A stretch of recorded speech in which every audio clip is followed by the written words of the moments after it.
Cybercrime, Bitcoin, dark web, data breaches. It's all the rage right now here in Australia. Right, Optus? Right, Medibank? Anyone else? With that in mind, this Hong Kong thriller aims to play on our paranoia about this whole scenario. Hi, I'm the Artie Dance from Asian Film Fans, and this is our review of the Hong Kong thriller, Cyber Heist. Ka Chun is a pretty nifty cybersecurity expert. Through the power of tapping randomly on his keyboard, he's able to foil, or at least disrupt, a major bank hack and money laundering scheme. But he discovers that the hack was from within. After his colleague is mysteriously killed, he's promoted to his position, but little does he know he's just a pawn for a major hack that's about to occur.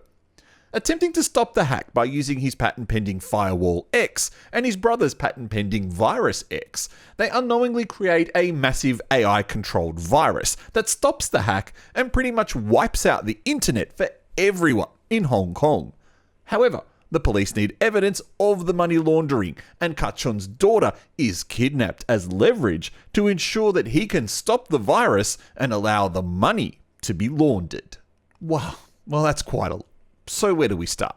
So firstly, this movie feels very topical, especially with all the news of data breaches and hacks that are happening worldwide. And this movie focuses instead on the good old-fashioned money laundering, just in digital form, and honestly, kind of makes no sense. The hacking scenes, that are the scenes of people doing the actual hacking, are a typical movie hack trope. Smashing random buttons on a keyboard, random strings of code appearing on the screen that make no sense, fancy UI showing the hack, which again make no sense.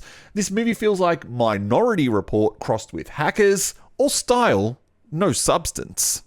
To be fair, the virtual scenes of the hacking actually look pretty good and will go a long way to helping those who aren't tech savvy to understand. It visually represents everything from money going into suitcases to the scrubbing of the traces of the hack.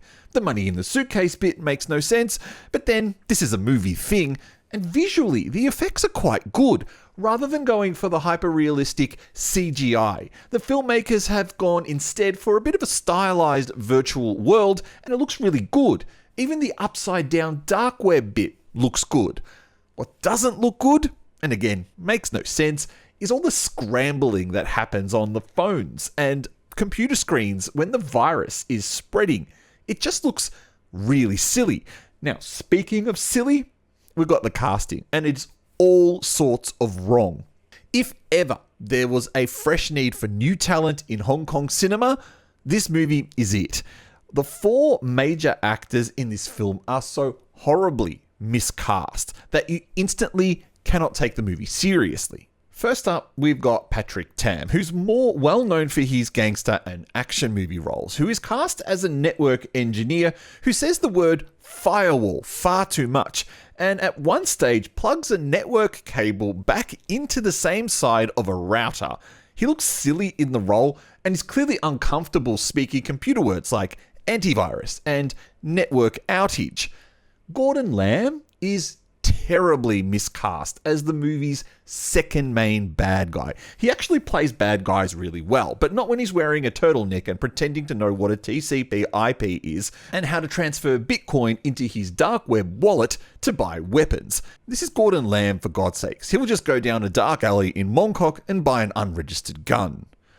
Kwok is probably the least of the miscast actors, but even then it's borderline, as he channels his inner action star towards the middle of the film when he manages to successfully evade a group of trained assassins. Now let that sink in. But the worst piece of miscasting that I might have seen in a very, very long time is putting the gruff-looking Simon Yam as the head of the cybercrime police unit. Now, no offense to Simon Yam, but I reckon in real life you might struggle to actually turn on a PC. Yet in this movie, he's all over the technology. He's great when he's a cop. His roles in Fireflies in the Sun was more his style, but just not here.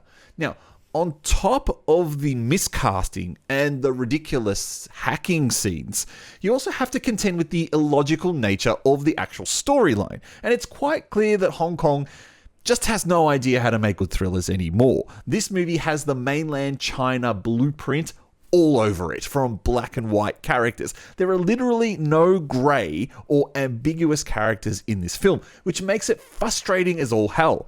And the way the movie just works things out is just frustrating.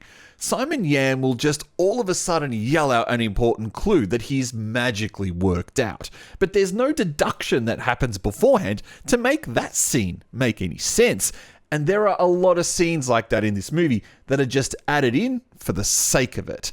And also, this movie is a perfect advertisement for not driving a car that can connect to the internet. Now, you'll know exactly what I mean once you've watched the film. With all that in mind, it's obvious that I didn't enjoy the film, and that was apparent to me about 5 minutes into the movie. You know straight away that this is not going to be enjoyable.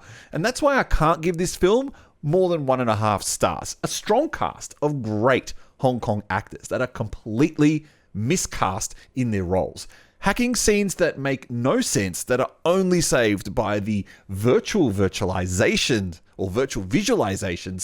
and a story that needed more work before it was put into production, round out this highly anticipated disappointment.